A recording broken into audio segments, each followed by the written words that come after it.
Salut à tous et bienvenue dans cette vidéo. Aujourd'hui on va parler des pires exercices pour votre dos, ceux qui ont le plus de chances de vous blesser. Donc ce sont peut-être des exercices que vous pratiquez régulièrement dans votre routine d'entraînement. En tout cas ce sont ceux que je vois régulièrement pratiquer dans les salles de sport ou même en dehors. Et donc le but de cette vidéo c'est pas de blâmer qui que ce soit, mais de vous faire prendre conscience que si vous pratiquez régulièrement ce type d'exercice, c'est un risque en fait pour votre colonne vertébrale et de vous montrer donc qu'il y a des alternatives possibles pour les remplacer. Ce sont essentiellement des exercices abdominaux. Voilà, quand on parle de mal de dos, on pense vraiment qu'il est important de renforcer ces muscles abdominaux. Donc c'est en partie vrai, mais le faire de manière isolée, de travailler uniquement ces muscles abdominaux superficiels, à mon sens, ça n'est pas productif. Vous allez créer des déséquilibres musculaires qui vont entraîner des compensations. Et après, c'est un véritable calvaire donc pour se débarrasser de ces compensations et de ces déséquilibres musculaires.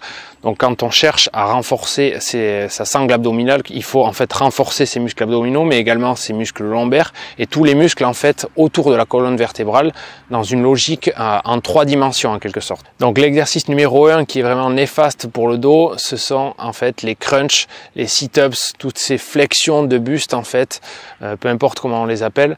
C'est des exercices où vous êtes généralement donc allongé sur le dos, les genoux pliés et vous allez chercher en fait à fléchir le buste dans le but en fait de contracter les muscles abdominaux superficiels. Donc cet exercice-là, il est vraiment néfaste pour votre dos. Pourquoi? Pour plusieurs raisons. La première raison, c'est que vous allez en fait raccourcir la sangle abdominale, vous allez en fait renforcer la flexion en fait du dos. Donc déjà de base, si vous avez le dos rond ou le dos un petit peu voûté, vous allez accentuer en fait cette mauvaise posture. On passe déjà tous beaucoup de temps en position assise, donc en position de flexion importante de la colonne vertébrale. Et le fait de faire ce type de mouvement-là, vous allez encore accentuer encore plus les dégâts et accentuer en fait cette flexion de la colonne vertébrale. Vous allez raccourcir encore plus les muscles de la chaîne antérieure. Or, si vous avez déjà une mauvaise posture avec le dos rond, c'est véritablement l'inverse qu'il faut chercher à faire. C'est plutôt essayer d'ouvrir en fait le buste et d'étirer en fait la chaîne antérieure. Le deuxième problème avec cet exercice des crunchs, des exercices de flexion de buste, c'est que bien souvent, on va pas contracter en fait les muscles abdominaux superficiels, mais on va surtout contracter les fléchisseurs de hanche et notamment le psoas. Donc je rappelle que le psoas, c'est un muscle qui est rattaché en fait aux vertèbres lombaires, donc dans le bas du dos. Et bien souvent, si vous avez déjà des lombalgies et que vous faites cet exercice-là, vous allez mettre encore plus de tension dans le bas du dos. Et donc le troisième problème avec cet exercice, c'est que vous allez mettre beaucoup de pression intra-abdominale. Vous allez mettre des pressions vers l'avant et des pressions vers le bas, vers les muscles du plancher pelvien. Donc certaines femmes ont déjà eu des accouchements difficiles, ont des problèmes de plancher pelvien. Le fait de faire ces exercices-là régulièrement, ça va accentuer encore plus ces problèmes-là, ça va fragiliser encore plus cette zone-là. Donc c'est vraiment des exercices à déconseiller. On verra par la suite qu'il y a des alternatives à ce type d'exercice-là. Alors le faire de manière ponctuelle, c'est pas vraiment dangereux, mais sur le moyen et long terme, ça peut causer des problèmes au niveau de la colonne, donc au niveau des disques. Voilà, vos disques intervertébraux, ils peuvent supporter ça pendant quelques semaines, quelques mois, voire quelques années pour les plus chanceux. Mais au bout d'un certain temps, les douleurs vont finir par se faire ressentir. Donc il y aura toujours des personnes qui vous diront, voilà, moi je fais ça depuis 10 ans, j'ai aucun problème. Certes, mais pour la grande majorité des gens, malheureusement, ça peut entraîner des problèmes de dos et ça peut entraîner des douleurs. Voilà, personnellement, moi je fais du sport dans un but de santé, dans un but de prévention des douleurs. Donc je préfère éliminer certains exercices qui sont à mon sens néfastes pour le dos et trouver d'autres alternatives bien plus efficaces et qui vont vous permettre de recruter également les muscles abdominaux profonds, les muscles abdominaux superficiels et qui vont vous permettre de protéger votre dos.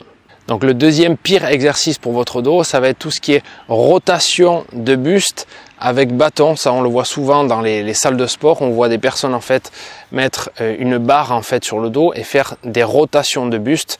Donc ça c'est vraiment néfaste pour la colonne, pour les disques, tout simplement parce que la colonne vertébrale a beaucoup plus tendance à se blesser dans des mouvements de rotation. Elle est beaucoup plus fragile en fait dans des mouvements de rotation parce qu'on n'a pas l'habitude en fait de vriller, on n'a pas l'habitude de tourner et souvent on ne sait pas bien pivoter comme il faut. Donc normalement, on est censé pivoter avec les hanches et avec la partie thoracique de la colonne vertébrale et avoir la région lombaire vraiment très stable.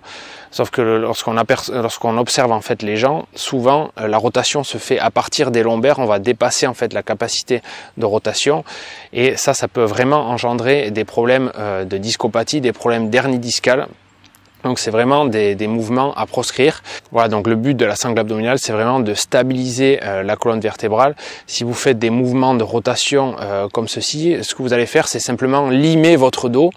Et donc c'est vraiment des mouvements, à mon sens, qui ne servent pas à grand chose. Souvent les personnes qui font ces exercices-là, ils ont dans le but de travailler les muscles obliques, mais on va voir qu'il y a d'autres alternatives beaucoup plus efficaces et beaucoup moins risquées pour votre dos. Donc ce que je vous conseille à la place, ça serait déjà donc d'éliminer ces exercices-là et de faire plutôt à la place donc des exercices de gainage où vous allez favoriser en fait un certain autograndissement de la colonne vertébrale, un certain autograndissement du corps.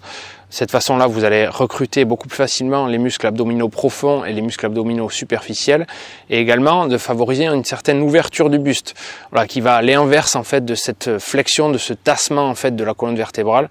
Voilà, si vous avez en plus de ça un job qui est sédentaire ou une posture qui n'est pas optimale, il vaut mieux favoriser les exercices qui vont améliorer votre posture et recruter véritablement correctement les muscles abdominaux.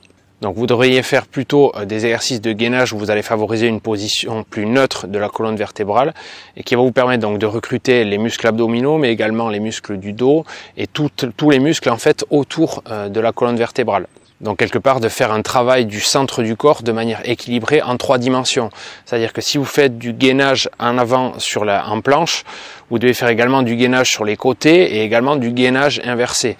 Et au départ, je vous conseille de démarrer avec des positions statiques, puis de très rapidement passer à des versions plus dynamiques, où vous allez bouger un bras, puis l'autre, bouger une jambe, puis l'autre.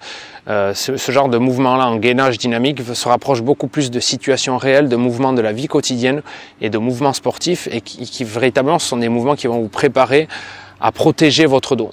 Donc une alternative aux exercices de rotation dont j'ai parlé tout à l'heure, ce serait plutôt que de travailler en rotation, de travailler en anti-rotation ou en anti-flexion. Le fait de résister en fait à une traction qui va vous permettre de recruter les muscles abdominaux. Comment on fait ça? Tout simplement en utilisant par exemple des bandes élastiques qui vont fournir une certaine résistance et qui vont vous demander de résister à cette traction-là et d'être en quelque sorte anti-déformable. Par exemple, vous accrochez une bande élastique sur un support qui est sur le côté, vous tendez la bande élastique devant vous et vous devez résister en fait à la bande élastique. De cette façon-là, vous faites un travail d'anti-rotation. Et ça, c'est vraiment un travail de stabilité vertébrale qui est vraiment très efficace pour recruter les muscles abdominaux et pour protéger votre dos.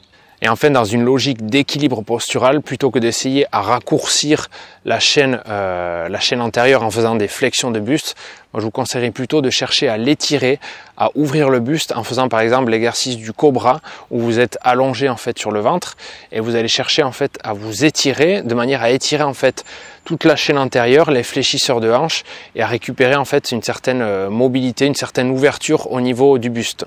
Pourquoi je vous dis ça? Parce que tout simplement, comme j'ai dit tout à l'heure, on passe tous énormément de temps en position assise, on passe tous énormément de temps avec le dos un petit peu tassé en flexion de la colonne vertébrale. Donc vous devez chercher à faire un petit peu l'inverse, à étirer en fait la chaîne antérieure de manière à lutter contre ce phénomène de dos rond et de dos voûté. Voilà, donc maintenant je pense que vous avez compris un petit peu le principe, pas besoin d'être un expert en anatomie pour comprendre que ce type de flexion du buste c'est un petit peu mauvais pour votre dos, c'est mauvais voilà, pour vos disques. À moyen et long terme, c'est sûr que ça peut causer des problèmes de discopathie, de protrusion discale, d'hernie discale. Donc mieux vaut réfléchir et trouver des alternatives à ce type d'exercice abdominaux comme je vous l'ai proposé là, et ça sera aussi tout autant bénéfique. Voilà, maintenant cette vidéo est terminée. Si le contenu vous plaît, n'hésitez pas à liker, n'hésitez pas à commenter, à vous abonner, et si vous souhaitez aller beaucoup plus loin, vous avez un lien qui se trouve dans la description de la vidéo juste en dessous. Donc c'est un guide vidéo offert où je vous montre des exercices, des astuces, des conseils pour vous aider à résoudre vos problèmes de dos de manière 100% naturelle. Voilà, vous cliquez sur le lien juste en dessous, vous rentrez votre adresse mail et je vous envoie tout ça directement. Voilà, c'est fini pour aujourd'hui. Donc moi je vous dis à très vite dans une prochaine vidéo. D'ici là, prenez soin de vous, prenez soin de votre dos. C'était Simon, salut!